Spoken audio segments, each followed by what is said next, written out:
Assalamualaikum warahmatullahi wabarakatuh. Welcome to Berpisah Class, a class for wherever you are. Mendiskusikan hal-hal yang terkait dengan academic writing. So, the topic for today is the process of writing.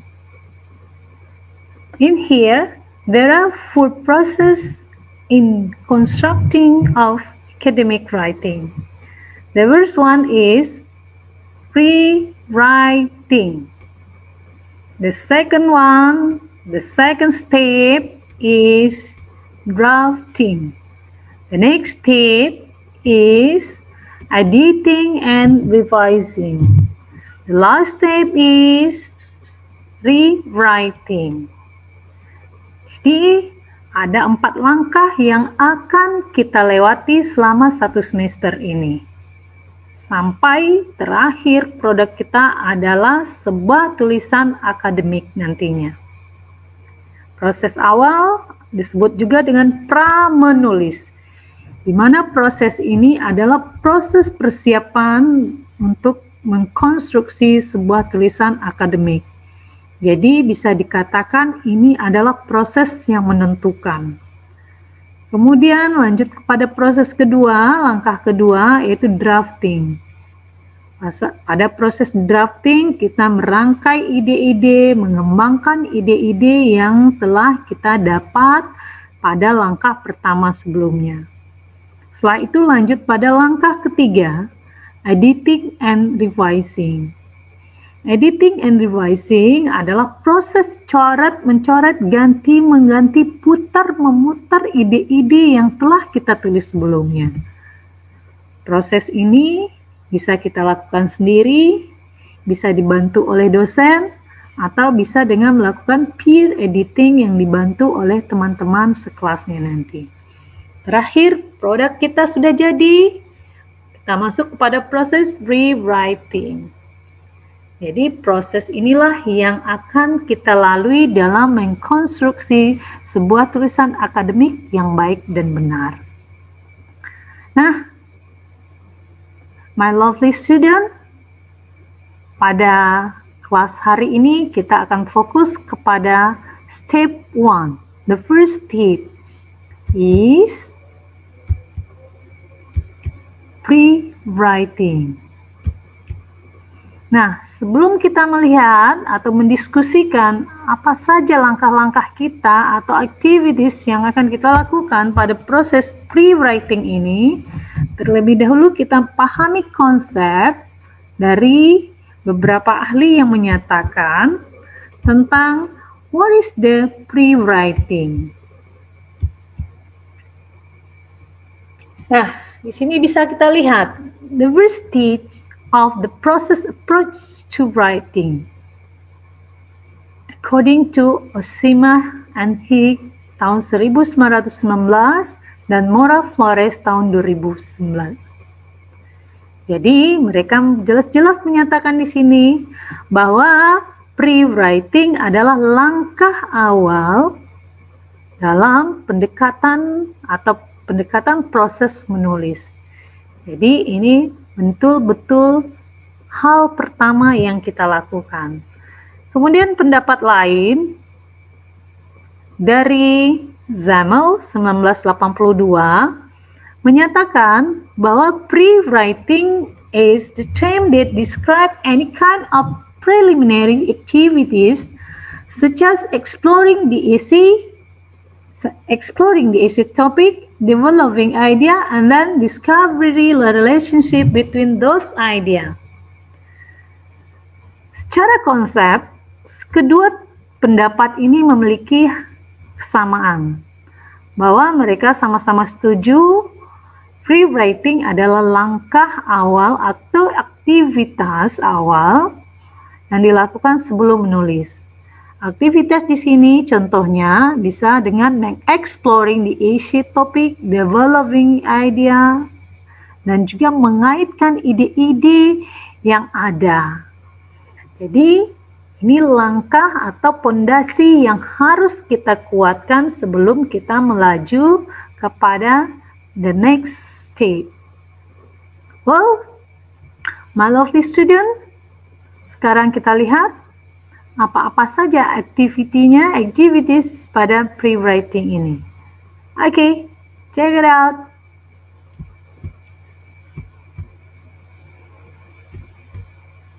Nah, pre-writing process atau proses pada pre-writing ini saya membagi atas 4 aktivitas saja yang harus kita lakukan sebelum kita masuk pada proses drafting nantinya. Yang pertama adalah searching the article.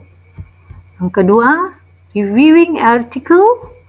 Yang ketiga, doing the research. The last is deciding contact area. Nah, searching the article, tujuannya di sini adalah untuk brainstorming ide-ide seorang penulis dalam nantinya mengkonstruksi sebuah tulisannya. Nah, searching the article di sini saya menyarankan adalah artikel-artikel internasional nantinya.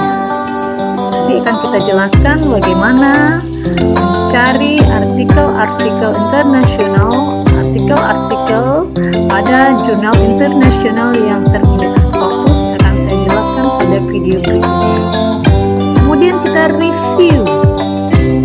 Nah, kita baca, pahami, review.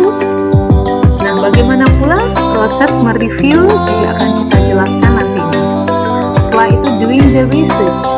Doing the research tujuannya adalah melihat fakta-fakta atau kenyataan-kenyataan yang ada di lapangan dalam mendukung tulisan kita nantinya.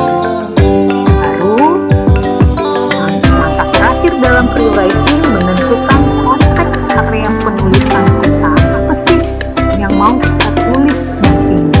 Area seperti apa? Konteks seperti apa yang akan kita tulis?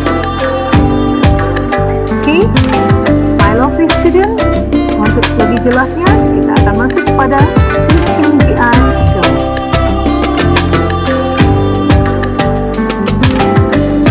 Nah, mencari jurnal, maksudnya mencari artikel-artikel pada jurnal internasional. Nah, jurnal internasional itu harus hati-hati juga mencarinya karena banyak juga jurnal-jurnal yang tidak terindeks atau tidak berdasarkan penelitian-penelitian yang bisa dapat kita pedomani untuk tulisan kita selanjutnya. Nah, di sini karena kelas kita atau jurusan kita adalah pendidikan bahasa Inggris, jadi kita akan memakai skop untuk international jurnalnya Lab about Teaching Learning English. Nah, gimana kita mendapatkannya? Banyak jurnal-jurnal internasional yang sudah terindeks Scopus. Contohnya,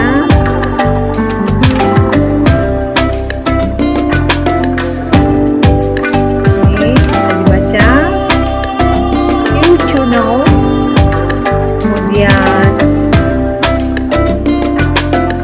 ini Dublin,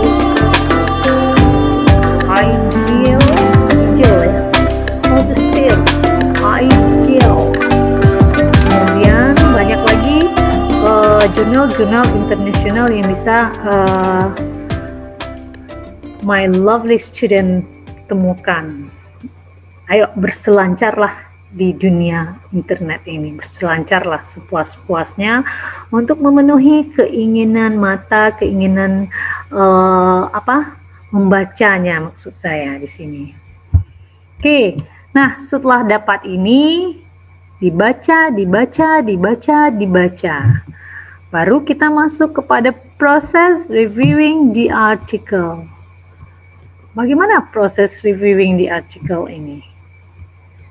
Nah, jadi bukan sekedar membaca saja, tapi langkah awalnya, langkah pentingnya grade 8 Tanpa membaca, my lovely student tidak akan bisa mereview artikel tersebut. Well, ini langkah pertama. Read it once, twice, more until you understand about the article. Jadi baca sekali, dua kali, belum ngerti juga, ulang lagi sampai mengerti. Setelah paham dan mengerti, kemudian write the key point. Write the key point ya. Ingat, tulis kunci-kuncinya. Hal-hal penting yang ada pada artikel tersebut. Nah, di sini saya juga sudah membuatkan formnya. Nanti akan saya share formnya di bawah ini untuk menulis key point of the article. Nah, setelah menulis kata-kata kunci atau hal-hal penting pada sebuah artikel yang dibaca tadi, baru kita analyze. Analyze, apa yang kita lakukan? Write down the strength and weaknesses of the content, theory, method, and others. Jadi tulislah, ya, apa kekuatan dari sebuah artikel ini. Kemudian apa kelemahan dari kontennya, dari teorinya, metodenya, temuannya, analisisnya, segala hal. Bahkan you bisa menganalisa secara language feature, struktur bahasanya, grammarnya, choice of wordnya, dan apa saja yang you temukan di dalam artikel tersebut. Write down. Kemudian langkah selanjutnya adalah give your argument. Mereview artikel tanpa memberikan argumen itu belum review namanya, baru sampai pada proses membaca atau memahami saja.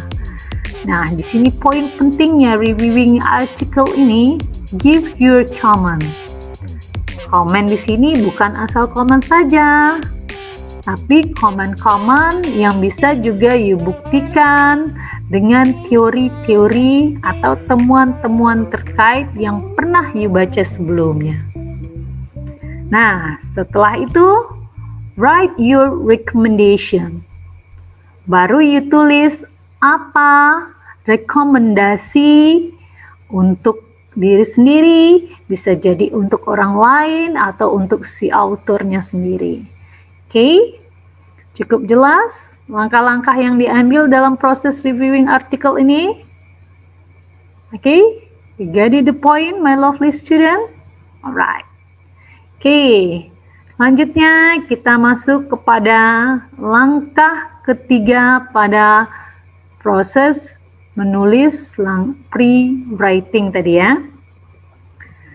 Nah, seperti yang dijelaskan sebelumnya, doing the research. Di sini saya hanya men-scope, mungkin bisa dilakukan research di classroom saja, atau di luar dari classroom, boleh juga. Nah, untuk apa tujuannya? Adalah untuk menemukan fakta-fakta di lapangan terkait ide-ide yang didapat sebelumnya melalui artikel-artikel tadi. Nah, kita kaitkan ini faktanya untuk membuat catatan supaya you jelas. Ya, okay, my lovely student, you may write like this. They did, one, they did, fact 1, fact 2, fact 3. Nah, dengan menggunakan kolom-kolom seperti ini, terlihat data-data apa yang sudah you temukan selama melakukan penelitian. Tapi ingat, ini belum penelitian untuk yang terkait dengan penulisan skripsi kontennya, tapi ini baru pre-research mungkin ya, atau disebut juga kalau dalam sebuah penelitian ini pilot project-nya baru untuk menemukan permasalahan-permasalahan yang ada di lapangan. Nah, jika ada pertanyaan tentang penjelasan tadi, bisa dikirim ke lilipervisa@gmail.com. Baik, terima kasih Untuk kelas hari ini cukup sekian. Thank you very much for your attention. Okay, my lovely student, thank you for your attention. Don't forget to like, yeah, and also give your comment and subscribe in my YouTube channel. Thank you.